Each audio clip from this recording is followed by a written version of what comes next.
Have you ever felt trapped? Not the I am stuck in my life or something, but a literal feeling of being trapped.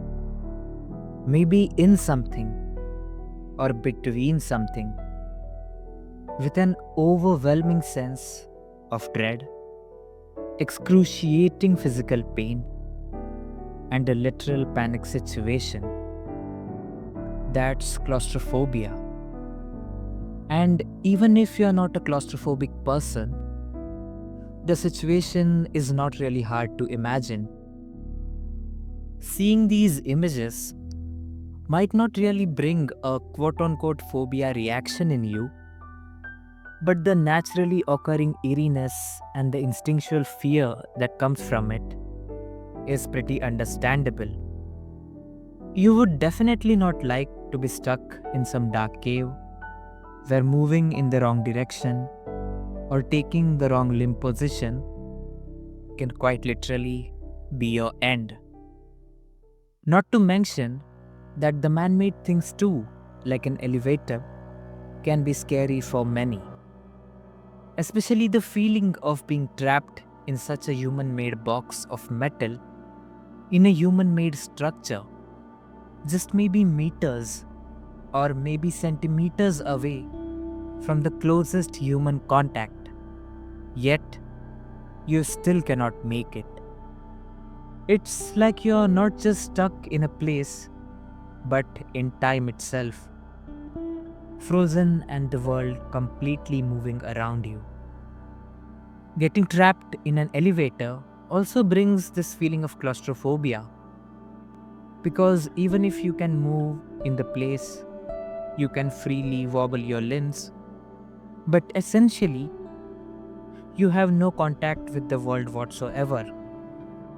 It also does not help that it's a pretty common occurrence. And as you're watching this, maybe someone out there is fighting for their life, stuck in an elevator. They might not be particularly panicked by the situation, but they definitely have a very uncomfortable gaze. But at least in such situations, you can be saved by the people around you pretty easily. But what if the place is not your man made structure?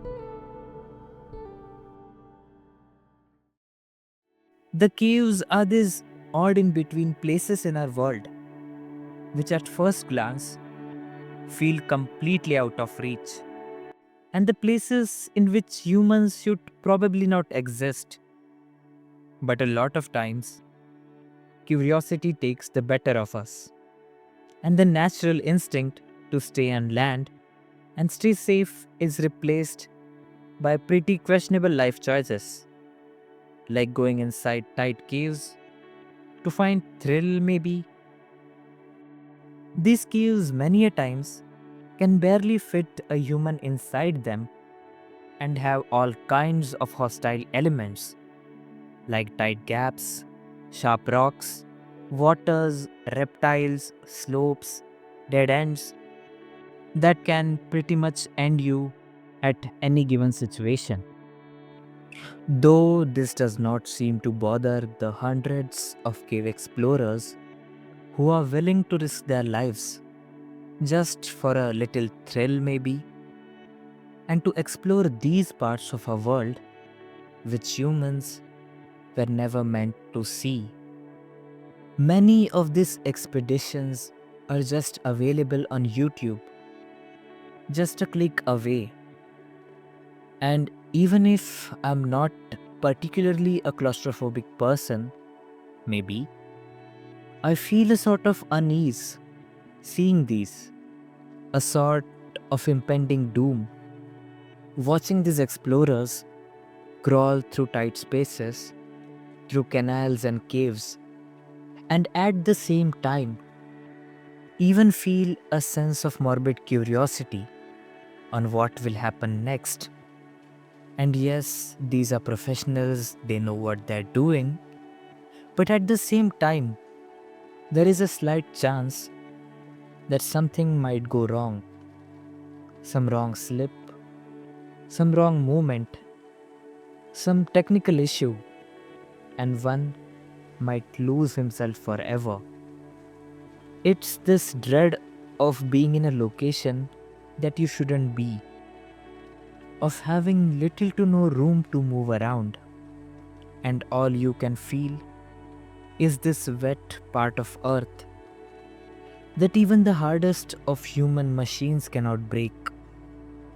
It's this feeling of being forgotten in the dark and living to see your own demise. I feel, even though I'm not an expert on this subject, that the claustrophobic person is not really afraid of being in tight small spaces, but actually getting stuck there and feeling every second of it. You are not really afraid of being stuck in such chaos and dying. Instead, you're afraid of getting stuck and living through the whole painful experience till you die. Can you imagine it? Well, unfortunately, you don't need to. Claustrophobia reminds me of one of those cases, which took place in the Nattipatti caves, or I may be wrong in the pronunciation, Salt Lake City. John, who was a cave explorer, decided that this was his next location. But the problem was that he had never explored them ever before. He had a friend though, who has been exploring caves for a long time and considered John a pretty experienced explorer. But recently, his caving had took a halt as he got married, had a child, and was a medical student. He was back in the town for the Thanksgiving break and thus decided to go for this exploration with his brother. Well, the scary part is that this cave is said to be for the beginners, and it was largely recorded, even mapped for them. Okay, so they decided to explore this one area of the cave called the slide, which was titled as it had a slight angle.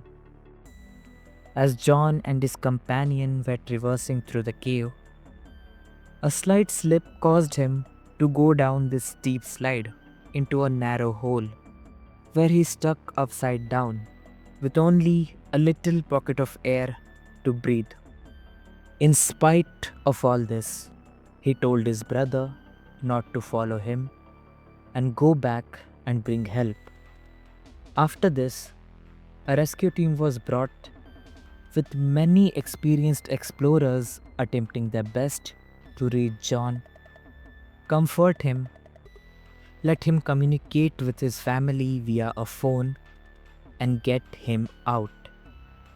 But despite the continuous attempts for 27 hours straight, they were unable to rescue him, and he died due to brain hemorrhage as a result of being upside down for so long. They couldn't even recover his body, and after all this, the cave was sealed permanently for good, with John's body still in it as a grim reminder of this painful incident. It's these kind of stories that bring chills down my spine. Not the part where John died, it was scary too, but the fact that he lived through all this despair, horror, and hopelessness in the darkest and the most congested corners of Earth. In spite of everyone knowing where he is, no one could get him out.